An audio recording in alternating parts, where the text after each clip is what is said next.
Voilà. Donc, nous sommes le mardi 19. Je nomme à chaque fois les podcasts pour que ce soit lisible. Et c'est troisième partie, après le film de Jean-Pierre Garnier-Mallet, sur le rapport du dédoublement du temps. Donc, l'intrication quantique dont il évoque entre passé, présent, futur, le double du passé qui est simplement le double du présent, parce que c'est déjà un film qui a quelques années. Et il y a une notion ou deux qui n'est pas juste aujourd'hui, à travers ce film. Mais la base est juste. Alors, revenons sur l'intrication quantique. Dès l'instant où vous émettez une pensée, vous émettez une chaîne d'atomes. Ces atomes, c'est le temps présent que vous envoyez dans l'astral, qui lui n'a pas une notion de temps telle que nous le connaissons sur Terre. Et donc, cette intrication quantique va rentrer en résonance avec un plan, une dimension. Si c'est astral, eh bien, automatiquement, ça va créer un futur par rapport à la manière dont nous pensons au présent, mais qui est matriciel. Donc automatiquement, c'est ce qu'on appelle un reflet. C'est ce qu'on appelle le miroir des illusions, de la désillusion. Le miroir des illusions, c'est le miroir des désillusions. Par contre, si nous émettons une fréquence de pensée sur une ligne de temps futur éthérique, alors ça se crée automatiquement de l'éther dans la matrice. Et c'est ça qu'il ne pouvait pas expliquer il y a quelques années. Parce que... Pardon ? Je n'ai pas compris. C'est instantané. Oui. C'est-à-dire, vous créez... Alors, on va prendre une pensée. Prendre une pensée. Vous ne pensez pas à un futur, vous pensez à une réalité présente ici et maintenant. Vous êtes branché à l'éther. L'émission que je suis en train de créer par le verbe, c'est aussi la vibration et des atomes. Je suis branché à l'éther. Donc l'éther entend en temps réel et en simultané ce qui est exprimé, qui est une vibration. Elle ne dépend pas d'un temps. Elle est immédiate et simultanée. Donc la création est automatique. Ce n'est plus un temps astral qui peut mettre un temps par reflet à revenir. Ça peut prendre 1 minute comme ça peut prendre 2 jours. Temporalité terrestre. Donc l'intrication quantique, la véritable et authentique intrication quantique, ne se vit que dans le temps non linéaire de l'éther. Alors que le temps linéaire, c'est la matrice artificielle, astrale. Et c'est tout ce qui... Donc quand il explique passé, présent, futur, ça n'existe pas, entre guillemets. Parce que ça, c'est le temps linéaire. Donc ce qu'il transmettait il y a encore quelques années, à ce jour, pour l'être que je suis, et je ne parle que pour l'être que je suis, ce n'est plus d'actualité. Parce que ça a énormément évolué au niveau justement des espaces-temps qui se sont complètement compressés, réduits. Voilà, tout simplement. Donc, c'est essentiel que la pensée que vous émettez, quelle qu'en soit la nature, c'est essentiel de rester à l'éther. Parce que dans l'éther, le temps n'existe pas. Ce n'est pas le temps linéaire astral. Ce n'est même pas le temps. Le temps n'existe pas dans l'éther. C'est une immanence, c'est une immortalité. C'est ce que nous sommes à l'origine. Nous sommes immortels. Comme je vous dis, le corps compressé dans ce temps, etc. Et il a évoqué aussi le fait que nous revenons dans ce temps physique terrestre. Pourquoi ? Pour se reconnecter. C'est ce que je vous dis depuis un jour et demi. C'est de vous reconnecter à l'être que vous êtes. Pas à un substrat d'identification qui a appartenu à un passé ou un cas, parce que tout ça, ce n'est que de l'énergie, ce n'est que des fréquences. Et en œuvrant sur vous-même au temps présent, vous œuvrez directement dans un temps non linéaire futur, la 85e expansion, pour l'ensemble de la création. C'est pour vous dire la responsabilité. Eh oui. C'est pas pour votre voisin là, que vous œuvrez sur vous-même. C'est pour que la 85e expansion soit totalement différente de la 84e. Pardon ? En présence. Et n'oubliez jamais que si vous pensez à un passé dépassé, vous rentrez ce qu'on appelle dans la névrose de la matrice. L'expérience n'existe pas. Pourquoi ? Pardon ? Non. Voilà. Il n'y a pas de temps. Mais dès que vous vous attachez, et là j'utilise le mot à dessein, dès que vous vous attachez vibratoirement à la circonstance d'une expérience et d'un vécu qui vous fait croire que la vie vous a condamné, obligé, machin, etc., ou que les êtres... Non, vous n'avez, vous, que contacter par biorésonance la propre émission de circonstances que vous avez émises et qui vous sont revenues. Parce que vous l'avez émis. Est-ce que c'est clair là ? Donc ça veut dire, vous n'émettez pas, intérieurement, les circonstances d'un futur lié à une expérience que vous vivez maintenant, que vous conditionnez de manière inconsciente à croire que c'est une vérité. Sinon, dans votre futur, cette vérité va devenir une réalité. Ça va, c'est... L'année prochaine, je comprendrai encore mieux.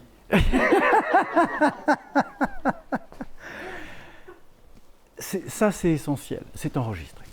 Vous pourrez les réentendre autant de fois que nécessaire. Alors, c'est pas une mécanique céleste, c'est pas une mécanique quantique. C'est nous qui avons oublié que chaque brin d'énergie que nous émettons peut devenir une forme de réalité tangible dans plusieurs plans et plusieurs dimensions simultanées en temps réel. Car nous sommes des êtres multidimensionnels. Donc on ne s'arrête pas à dire derrière la porte du voisin qui est de l'autre côté du palier, espèce d'icônard.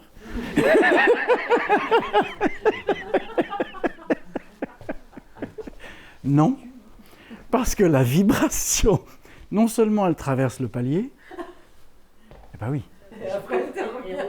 Et qu'est-ce qui revient ? Ben oui, il revient très exactement la même chose. Et oui, non mais c'est fondamental de comprendre que nous sommes les propres vecteurs de la négation que nous nous imposons à croire que l'expérience que l'on va vivre par force, volonté, décision, et qui va nous faire souffrir par retour, c'est automatique, c'est la matrice. C'est ça qui nous fait croire que nous sommes vivants. Mais c'est un leurre magistral. Parfois, la pensée, elle part plus vite qu'on a le temps. C'est pour cela que je me permets de vous inviter à, quand le mental commence à sublimer, J'ai pas appris là-dessus. l'incapacité de conscience révélée, immédiatement vous dites hop, hop, hop, hop, hop, hop, hop, hop, hop, stop. Là. J'arrête de penser ma vie. Je rétablis la ligne éthérique de conscience ici et maintenant et j'émane l'amour et la conscience et je modifie toutes les particules atomiques dévoyées que je viens de réaliser par ma propre pensée. Je réaligne. C'est enregistré. C'est enregistré. Pardon ? Non, mais dès que vous pensez et que vous vous rendez compte que votre pensée est dévoyée, je prends un truc. Tu es à Mayotte. Tu es dans la maison. Tu as le chien qui aboie toute la nuit à côté. C'est du vécu. Et tu n'en peux plus, tu ne dors plus. Tu commences à ruminer, tu commences à pester, tu commences à te retourner dans le lit. Tu as les idées noires qui arrivent. Et je vais buter le chien du voisin. Là, tout de suite, tu dis « Petit chien d'amour, chéri, je t'aime infiniment. Oh, je t'envoie plein de lumière, arrête d'aboyer, tu n'as pas besoin, calme-toi, apaise-toi. » Tu agis en tant que conscience réelle et tu envoies de l'amour à ce toutou qui, simplement parce qu'il est enchaîné à une cabine et qu'il n'a pas eu à boire ou qu'il n'a pas eu à bouffer, est en train de pester, mais tu lui envoies une fréquence d'amour pour qu'il s'apaise. Et toi-même, en agissant de cette manière, par amour pour cet animal, eh bien, tu rétablis ce qu'on appelle une cohésion vibratoire.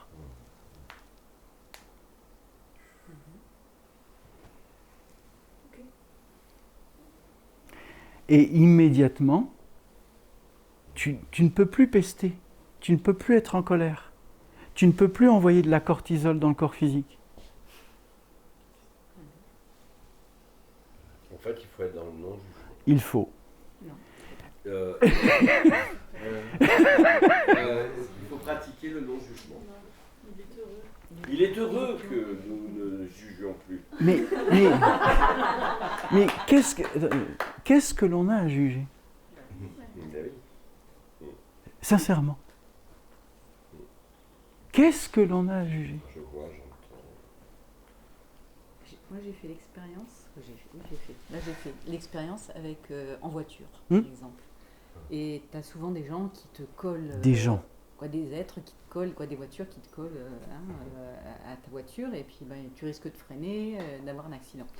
Et gentiment, je leur envoie de l'amour, et je dis, écoute, tu peux pas lever un peu le pied ? Et d'un seul coup, et alors je les remercie et tout, et d'un seul coup, ils sont à 5 ou 10 mètres derrière. Ben voilà. Vous n'avez pas... J'essaye de ne plus m'énerver, tu vois, par rapport à ça. C'est pareil. Je suis en voiture, il y a un gars qui arrive à 200 et qui fait des appels de phare. Je mets le clignotant, je me décale de la ligne. Éclate-toi, mon chéri. Voilà. Fonce à 200. Il y aura peut-être un radar, mais au moins tu t'éclates sur 200 mètres à 200 km/h. Éclate-toi. Ouais. Amuse-toi. Et ça marche en plus avec les objets, entre guillemets, parce que moi, j'étais toujours dans la peur d'avoir des voitures qui tombent en panne.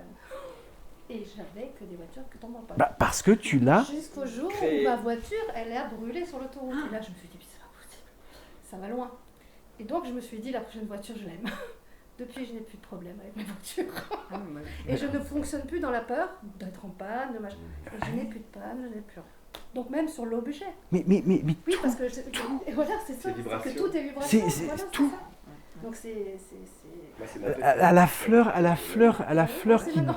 à la fleur qui dépérit dans le pot de terre sur la terrasse. Amour, que t'arrive-t-il ? Comment puis-je t'accompagner à être, à vivre, à fleurir, etc. C'est de lui envoyer de l'énergie d'amour. C'est pas qu'elle n'a pas besoin que d'eau, elle a besoin de sentir l'intrication quantique. C'est ça l'intrication quantique. Avec toute chose, tout objet, même fait de matière, même l'eau, qui l'amoroku, etc. Ok, elle vibre, elle est déjà pas mal. Vous la prenez, vous branchez à l'éther, vous multipliez par 100 en unité bovis sa fréquence. Ça s'appelle l'intrication quantique. Vous agissez au présent pour, comme il l'exprime, un futur que vous créez et que vous ne subissez pas. Eh oui. Je vais faire ça avec mes relevés de compte. Non mais, Je t'aime, mon bon. ça va, c'est clair?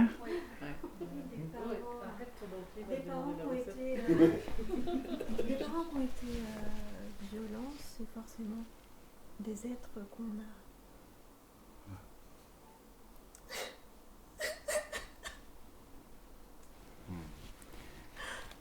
Alors, exprime.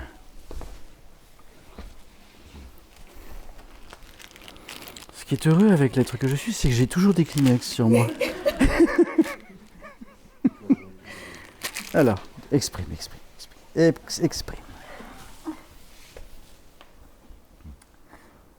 Une mère qui a été violente et un père qui a été absent, c'est forcément des êtres qu'on a violentés dans une autre vie. Alors, pas forcément. Mais il est évident que l'ensemble des liens, ou que tu es né justement dans une famille comme celle-ci, pour expérimenter ce que toi-même tu avais simplement ignoré dans une autre existence.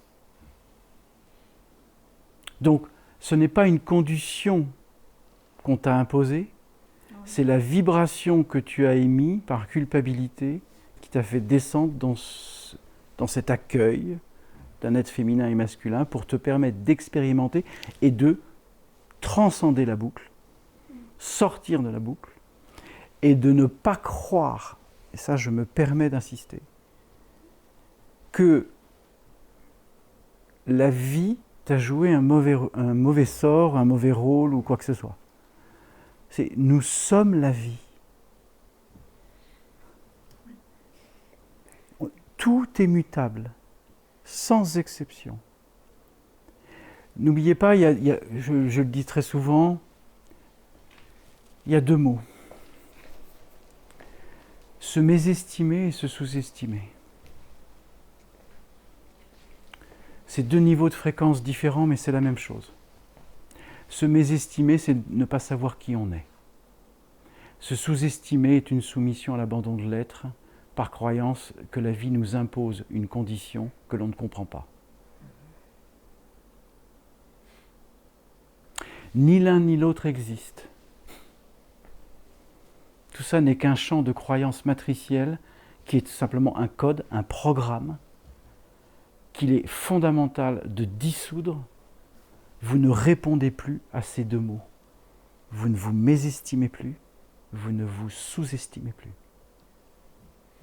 Vous existez en tant qu'être, vous réalisez le chemin que vous sentez qui est juste, tout en prenant la responsabilité à chaque seconde d'existence de ne pas impacter quelque être ou quelque règne que ce soit, dans quelque plan ou dimension que ce soit, parce que la vibration que vous émettez est un acte d'amour réel au temps présent qui crée le futur d'une humanité qui n'existe pas encore.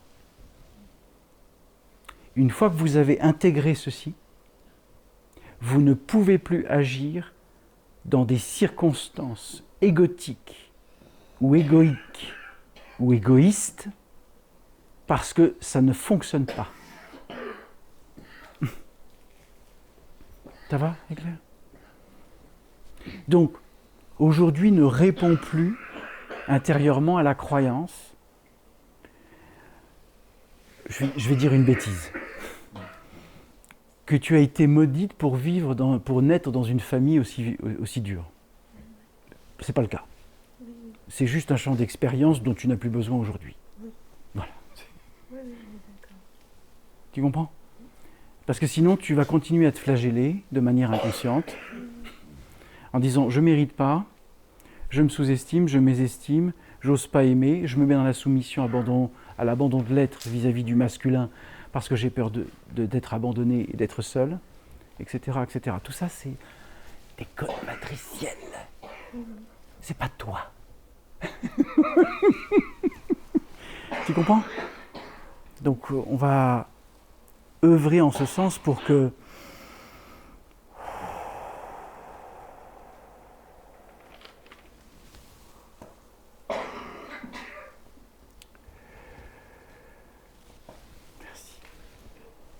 pour que tu ne fonctionnes plus avec ça. Bien. Petite pause parce qu'il y a un autre film après.